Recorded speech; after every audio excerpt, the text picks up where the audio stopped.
Hey Sean, what do you got going on today? Sean's got the DeWalt grease gun, trying to get the air out of it, and he's just putting grease all over the ground. What are you greasing, Sean? That's right. We broke out the old plow. This is the old 5-bottom. This is an antique. Look at the tires on here. They must be 60 years old. Hope it holds air. Not even a tread left on that guy. These are old 15 inches, man. Those are hard to come by now. You can get a new one, but maybe a good used one. Are these 15s or 14s? No, 15s. Yeah, this plow has seen some better days.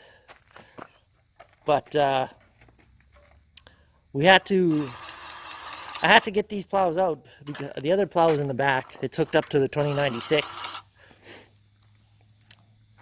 What was I going to say? Sean, These are going to have to all be changed. They're not taking grease?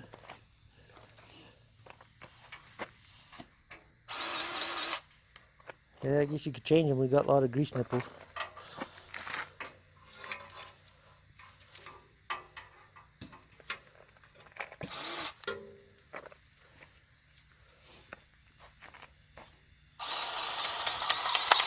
That's only doing that because the plow is up. You put the plow down and it'll take grease.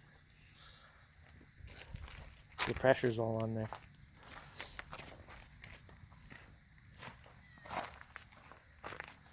Anyway, back to my story. I've got this hooked up to the MX120. We finished baling yesterday. We had 540 bales off that one field. Oh yeah, that's taking grease.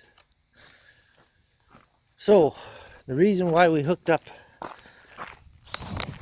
5-bottom and the 4-bottom, actually the 4-bottom looks in better shape than this plow.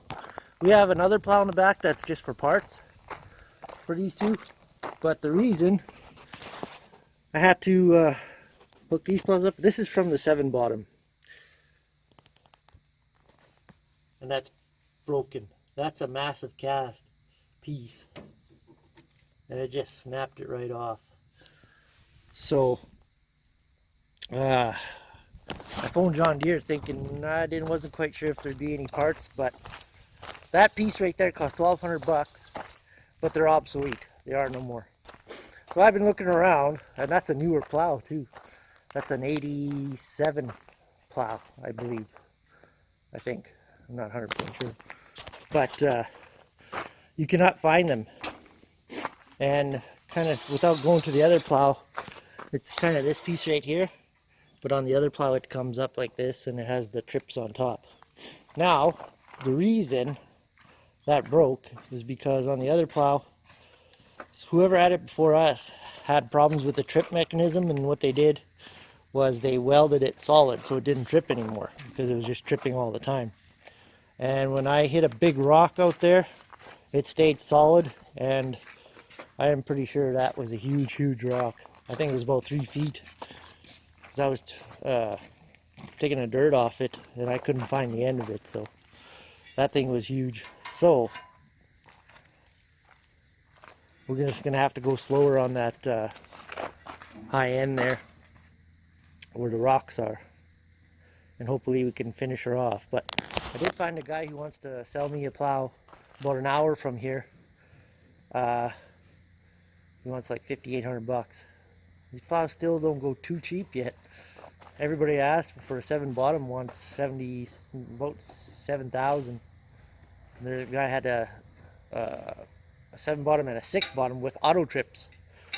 But those plows are nicer than the one I have. So I might, I don't know yet. We'll see this guy an hour from me, what his plow looks like. So, but yeah. We might end up doing more plowing than we actually originally thought. So, stay tuned. So this is the other part on the plow. So I broke that clean off right by the bolt hole. And this whole piece, excluding this, cost $1,200. Just this right here, not this. But like I said, the owner before me had this sucker welded because he was having tripping problems, so that's not good when you're in a heavy rock. So see, these 4 up here, these 3 are welded, these 4 are not. So there's a guy who wants to sell me a plow, but I don't know how good it is. Maybe I'll use it for parts because those are obsolete. So we'll see. Dad's driving old Smokey. Starting to dry out pretty good now. Pretty dusty. And there's a 2096. And I was driving it, but I stopped. And Sean's got the MX on the other plow. And it's working not bad. But I have to go because our cows are getting through a fence on on our new pastures. So gotta go figure out what's going on there. Alright, thanks for watching.